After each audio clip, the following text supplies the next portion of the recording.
nosotros no aceptaremos la exclusión de nuestro pueblo de ese derecho. Mr. Gorbachev, tear down this wall.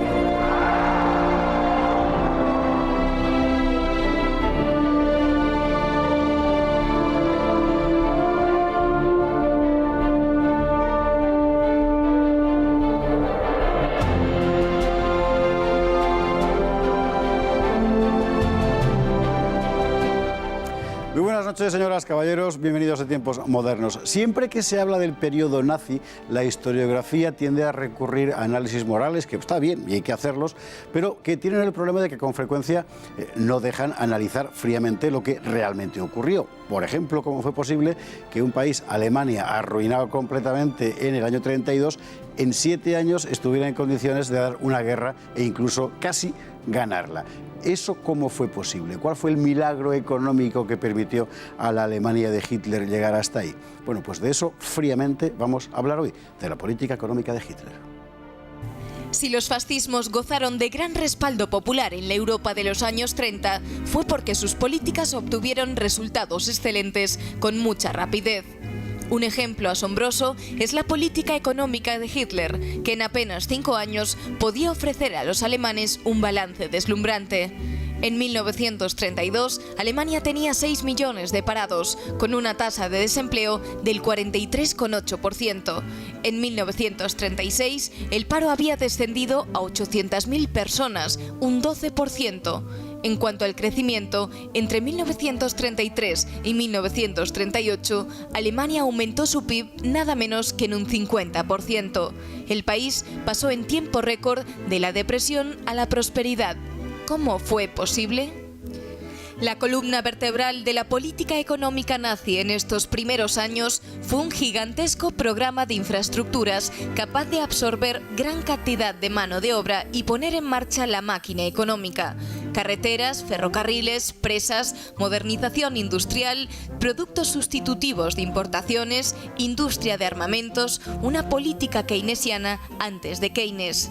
El problema era que una política así necesitaba una fuerte inversión inicial y Alemania no tenía de dónde sacar el dinero. No era posible subir los impuestos porque pocos podrían pagarlos. Tampoco se podía acuñar dinero desde el Banco Central porque eso provocaría inmediatamente inflación. Y seguía presente la pesadilla de la gran inflación de los años anteriores. Ni era posible, en fin, pedir dinero al exterior porque la crisis del 29 había reducido drásticamente el mercado de capitales y además Alemania tendría pendiente el pago de reparaciones de guerra. ¿Qué hacer? Magia financiera. El mago fue el presidente del Reichsbank y ministro de Economía desde 1934, Hjalmar Schacht, que inventó un artificio sorprendente, las letras MEFO, unas letras de cambio dispensadas por una empresa pública, que no por el Estado, de forma que el Estado no se endeudaba, pero cuya convertibilidad en dinero quedaba garantizada a posteriori por el propio Banco Central. De esta manera fue posible emprender, contra el valor de aquellas letras MEFO, un amplísimo programa que creó millones de puestos de trabajo en pocos años. Y con aquellos empleos se garantizó que la gente tuviera dinero para pagar impuestos y para consumir. Y con los impuestos y el consumo se reactivó la economía general. Para ello, por supuesto, el Estado se ocupó de planificar la economía hasta en sus menores detalles. Desmantelamiento de los sindicatos, encuadramiento de la fuerza de trabajo en estructuras controladas por el partido nazi, sometimiento de la actividad económica al programa político, etc. El nacionalsocialismo no limitó la propiedad privada, pero reguló enteramente la producción y el trabajo. Y 5 años después de llegar Hitler al poder, Alemania era nuevamente una potencia industrial. Fernando Paz, muy buenas noches. Muy buenas noches. Tema espinoso este porque da la impresión de que está prohibido decirlo, pero bueno, si el nazismo tuvo éxito fue precisamente porque hizo unas políticas determinadas que consiguieron cubrir sus objetivos en un tiempo récord y el aspecto económico sin duda fue el más notable.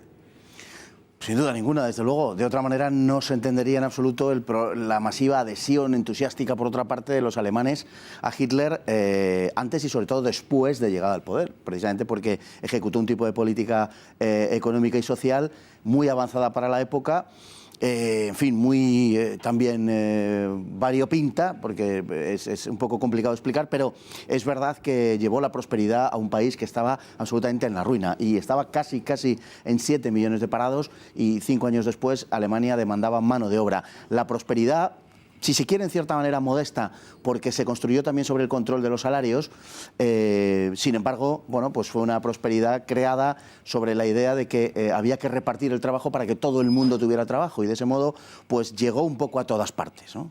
Un poco complicado de explicar, dices, ¿no? Muy difícil de explicar, porque realmente el problema era complicadísimo, porque no podía recurrir ni a impuestos, ni a deuda, ni a emisión de moneda, y entonces aparece el talento de Hjalmar Schacht, que es un personaje del que quizá, bueno, como es el menos conocido cuando normalmente se habla de este primer periodo de la política nazi, haya que hablar un poco de él, un banquero profesional. Sí, un banquero profesional. Era un hombre muy poliédrico, digamos. Era un hombre con excelentes relaciones con la masonería, por ejemplo. Era un hombre considerado internacionalmente como uno de los grandes financieros del mundo. Tenía unas excelentes relaciones con los financieros británicos, también franceses y norteamericanos. Y desde luego, en ese sentido, en el de su obra político-económica, fue un verdadero mago. Él, en la época de la gran inflación, se había dado cuenta de que creando una moneda novedosa, una nueva moneda, muchos de los efectos de la anterior inflación se paliaban de modo automático por ese solo hecho. Es más o menos lo que hizo con los bonos MEFO. O sea, crear una especie de si no de moneda, de modo de pago paralelo a la moneda oficial para controlar la inflación mientras se creaba empleo, que lógicamente era un efecto de la creación masiva de empleo, como sucedió en Alemania, era el repunte de la inflación. Se quería controlar la inflación y, naturalmente, bueno, todo ello se hizo también a costa de la deuda, sin duda ninguna, pero la deuda se disparó, pero es que, entre tanto, a su vez, el PIB se multiplicaba. Claro. O sea, realmente la situación es muy compleja, porque además tenemos que tener en cuenta un hecho fundamental para entender todo lo que ocurría en Alemania entonces, y es la peculiar manera en que funcionaba la administración nacionalsocialista. Y los nazis tenían la costumbre, digamos, Hitler tenía la costumbre de crear organismos, digamos, ex profeso para acometer una tarea determinada, ¿no? Y esos organismos no sé cómo decirlo, pero existían en paralelo al Estado, de tal manera que el Ministerio de Economía, cuando sale Schacht en 1938, es un ministerio, no voy a decir vacío de contenido, pero sí que muchas de sus atribuciones pertenecían a otros organismos. Está muy bien visto eso, efectivamente, porque es un totalitarismo singular el nazi. Es lo que llama Louis Dumont una poliarquía, en realidad. Hay muchos poderes que, por supuesto, todos obedecen a uno solo, pero no es un solo aparato de Estado, efectivamente. Las letras MEFO, no confundir con MAFO, que eso es una cosa muy española, MEFO obedecen a las siglas de una sociedad de investigación metalúrgica, más o menos, que es el artificio que se crea para poder comprometer dinero sin necesidad de darlo y, por tanto, no tener que meter masa monetaria en el mercado. Poder hacerlo cuando ya se ha ganado el dinero, que es lo que permite, evidentemente, controlar la inflación. Hay que decir, y es importante, que todo esto se hace, por supuesto, a costa de una, ¿cómo decir?, reglamentación extraordinariamente rígida del mercado del trabajo y del trabajador. Los sindicatos quedan desmantelados, el derecho de huelga se prohíbe. Es verdad que había tanto paro que el derecho de huelga era una cosa enteramente superflua, todo se ha dicho. También es verdad que al mismo tiempo que queda, por ejemplo, prohibido renunciar a un trabajo que te ofrezcan, la ley te prohíbe renunciar a un trabajo si te lo ofrecen, al mismo tiempo se crean estructuras que dan al trabajador una serie de ventajas y de beneficios en materia de bienestar que hoy nos parecerían, en fin, convencionales, pero que en la época eran revolucionarias, o de las vacaciones pagadas, bueno, y eran cortas, pero bueno, pagadas, la casita, en fin, ese tipo de cosas, ¿no? Efectivamente, lo que hay es una disciplina que se impone sobre el capital y sobre el trabajo, sobre los dos.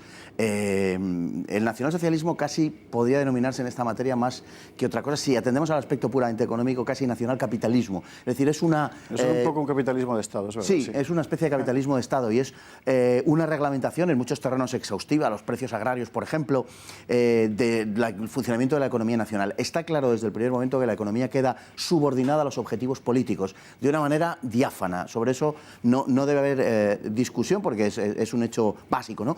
Y en cuanto a los trabajadores, a todos se los incluye en un solo sindicato, el Deutsche Arbeitsfront, el Frente Alemán del Trabajo, y que gozan de una serie de ventajas, como bien has dicho, que efectivamente, visto desde el punto de vista de hoy, pues aparecen relativizadas, pero que en la época eran muy importantes.